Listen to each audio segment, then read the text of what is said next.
I think it's great to experience pressure like this. I think the group has put themselves in this fantastic position. And now I think it's a true test of character, of how we come through together and how we compete on the weekend in order to secure a home semifinal. So I think for us, it's everything that they've put in from the start. They're starting to see the rewards from it, and how do they continue to be composed in those pressured moments to perform at the best of their ability. So for us, we're just excited. I think the group's in good spirits. I think the group's culture is fantastic and incredibly positive. For us, we're just incredibly excited to see what the weekend presents. And then what kind of challenges do you think that Kansas City is going to present to you? Yeah, absolutely. I mean, I think Kansas City has shown that, they are very good in transition. They have shown that whenever they have the opportunity to go in behind and feed off teams in those transition moments, it's been a huge part of their game. So for us, it's going to be identifying obviously who we are and what we've worked on all season, and continuing to ensure that we are prepped for what we believe that their threats may be.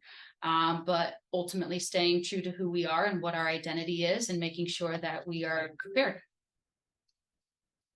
So you obviously won in Kansas City earlier this season with a different roster. So now you're going out there with the kind of new roster. Do you go back and look at game film and say, is there things we can learn, or since it's such a different player availability, do you just kind of throw that out the window? Yeah, absolutely. I mean, I think this club has shown, and this group has shown the depth that we have, and the group that we have. I talk about culture a lot, but I think it's incredibly important.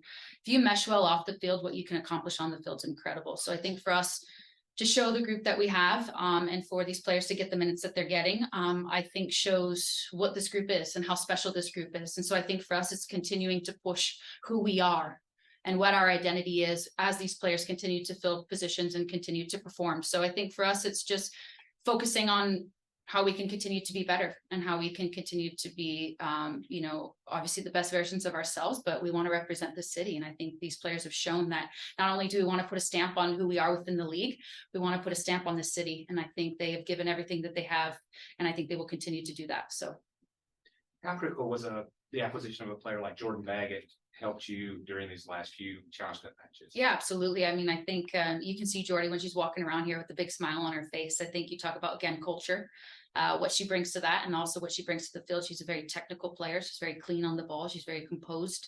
So I think just her influence both on and off the pitch has been great in the timing that we obviously received her here at the club. Jenna, do you want to go ahead? Yes.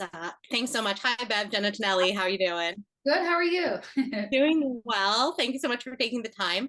I wanted to get your words on two of your players being named to the July Best 11, Abby Urseg and Paige Monahan. Just, on how they contribute to this team and what it means to have two of your players included in that. Yeah, absolutely. I mean, Abby's been incredibly influential since her first time and her first game with us. So I think you watch her out there in regards to her aerial presence and her ability to organize the lines in front of her and the consistent communication. She's very good at anticipating what's going to occur, whether that's protecting space, whether that's stepping into a player, and the way that she leads and carries herself amongst the group is elite. And so to see her, obviously, again, in that best 11 has been very good for our club and what she represents. And then obviously with Paige and having the month that she's had and having the season that she's had and the impact she's continued to carry amongst the group. So I think, Paige has shown her 1v1 ability. She's shown her ability to come into pockets, her ability to go in behind. So I think as she continues to build, and again, it's a group, right? The group is allowing these players to be the best versions of themselves on the pitch. So, I mean, collectively, I can't say enough about this group. Obviously, those are the two that were chosen for July, rightfully so. And we're so incredibly proud of them. Awesome. Thanks so much. Of course, Jenna. Becky, do you want to go ahead? Sure. Just speaking about Abby Urseg, in past interviews, she has said the Racing has the potential to be a magnificent team, in her own words. The last thing they need is just that little bit of belief in themselves to really reach that next level. Do you think that by making the Challenge Cup playoffs, the team is starting to get that belief in themselves, that they have taken that next step and they are starting to understand that they can be this magnificent team as Abby described them? Yes, absolutely. I will continue to use the word special, and in special, I mean that both on and off the pitch. I think this group is incredibly fun to coach. I think this group really admires who they play with, both again on and off the pitch. So I think this group definitely has the potential to be a playoff team, to win Challenge Cup. And I say that very confidently because what the group has shown amongst each other and what the group has shown in regards to what they can provide and what they continue to push for. They're so hungry to want more, and they're so hungry to work hard. And I think the mix of players, the mix of personalities, is just an incredible balance that the group has. So I definitely believe that this group is very special, and I definitely believe this group can be magnificent. Taylor, do you want to go ahead? Yeah, if you could, I'm assuming you're watching some of the World Cup games. And I was wondering, right, some of your players have really gone off during this World Cup, and some of them sadly are going to be coming home soon. I'm assuming that they're totally not going to be available this weekend. But what is the plan for kind of reintegrating those that didn't make it out of the group stage? Yeah, I mean, I think we're incredibly proud for all our players that are representing their countries in the World Cup, and we've been able to catch some games, and the ones that we can't because of their crazy hours, we've been able to watch on replay, which is nice. But I think that for us, it's just going to be taking into consideration their environment, obviously being knocked out, what time frame they will come back, where their bodies are at. There's so many factors to consider when they're coming back from those environments. So I think it's just being conscious of that, as well as obviously incorporating them back in that timely fashion. And again, it's a discussion with medical and sports performance and coaches, and there's a lot of conversations that need to be had. But needless to say, we are incredibly proud of them. Those that are continuing to go on, we're wishing all the best, and we're excited to welcome back those players. But again, we're very proud of what they have accomplished, even though they've been knocked out. Thank you.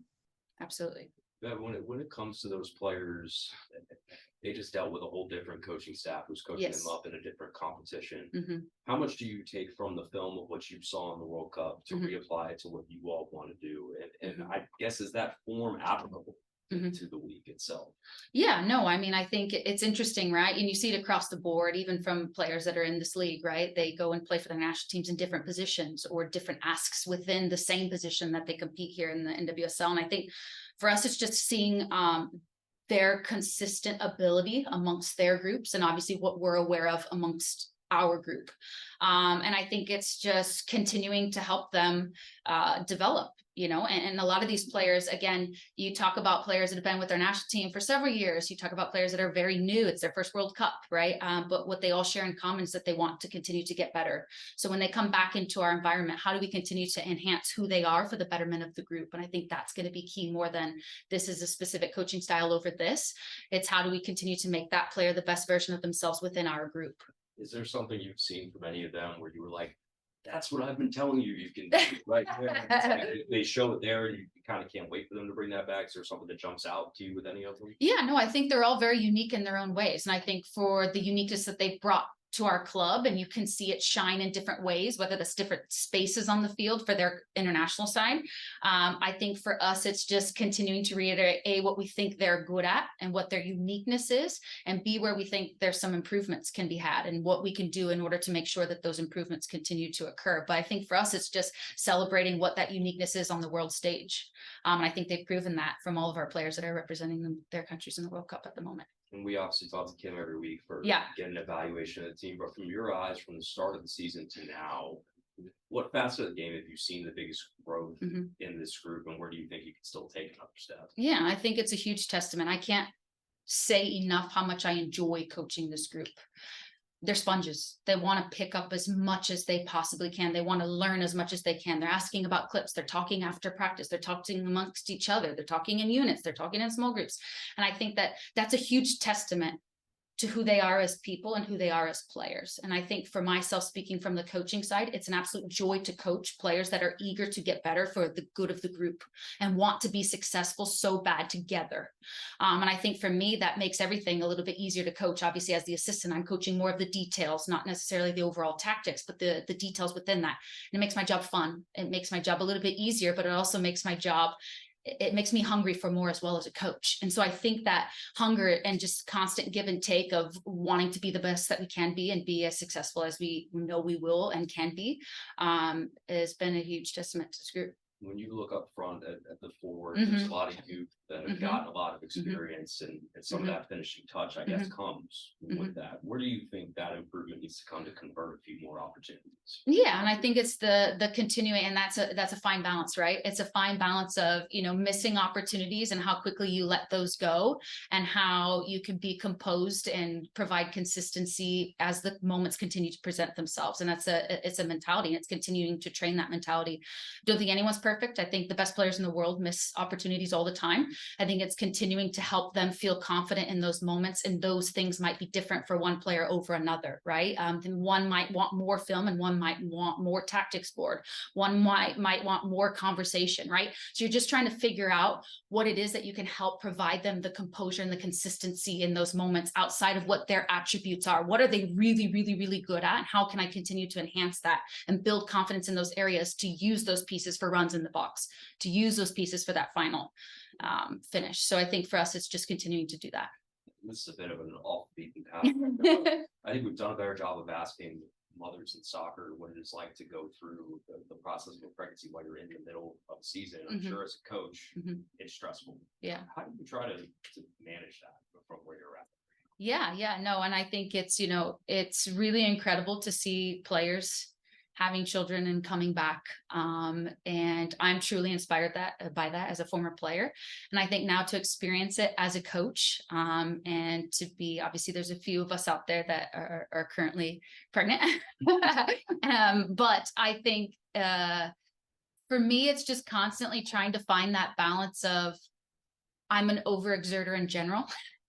I'll go as much as I possibly can. And I think it's finding that balance of making sure that when I'm home and I'm with my 3-year-old, doing activities, having fun with her, but also taking that time to go, I'm going to need this little hour of rest to be sure that I'm the best that I can be for the group, right? Because we talk about that sometimes, and I've talked about it before in regards to mental health and coaches, and making sure that you get the rest that you need to be the best version of yourself for the group. Because I need to be able to read their body language. I need to be able to understand when they need more from me. I need to be able to understand when I need to back off, because I could just tell that today's not the day to be pushing detail for them. They're in, you know, a certain situation. So I think for me, it's making sure that I can be as refreshed as possible, given the fact that I obviously am working as an assistant coach full time, but also pregnant as well. And I think it's finding my little outlets and my rest during those moments to make sure I can be the best I can be for the group. But I will say I'm really bad at it. Just because I enjoy what I do. You know, not a lot of people get to say that. And I'm very proud to say that I get to do what I love for a living. And I take that very seriously. I enjoy what I do. I enjoy being here every day. I enjoy working with these players, and I enjoy being a part of this club. And I think it's not a lot of people can say that. People go a lifetime not having those words come out of their mouth. So to be able to live that daily at my age and how young I am, and I'm very, very proud of that and very excited. Thank you. Of course. Jenna? Love the baby. Yes, one more for me, not to bring it back to the World Cup after that amazing answer. But, you know, I wanted to get your thoughts on Tembi and her performance in the World Cup. Obviously, her stoppage time goal sent South Africa through, knocked Italy out. And I'm sure as her coach, you're not surprised to see that. So just a little bit about, you know, kind of what you've seen from her, both at Racing, that makes you not surprised to see how well she's doing at the World Cup. Yeah, absolutely. I mean, Tembi's special. She is such a fun person. And again, you talk about her energy, her aura, just how she carries herself. She's just always in a good mood. And she's always so fun. You can tell there's lots of laughter amongst the group when she's around. So I just think she brings this presence about her that is fun. And you can see it in her play, in her style of play. She's just fun to watch. She's exciting to watch. And I think she's showing the world obviously what she is capable of. And we know here what she's brought here to our group, both on and off the field. And so for us to see her now at the world stage and being successful for her country, and being, you know, so inspiring. I mean, you watch them singing when they're coming in, right? And it's captivated the whole world. And so I think for us, we're just continuing to watch her and be excited for her and everything that she's accomplishing on that world stage.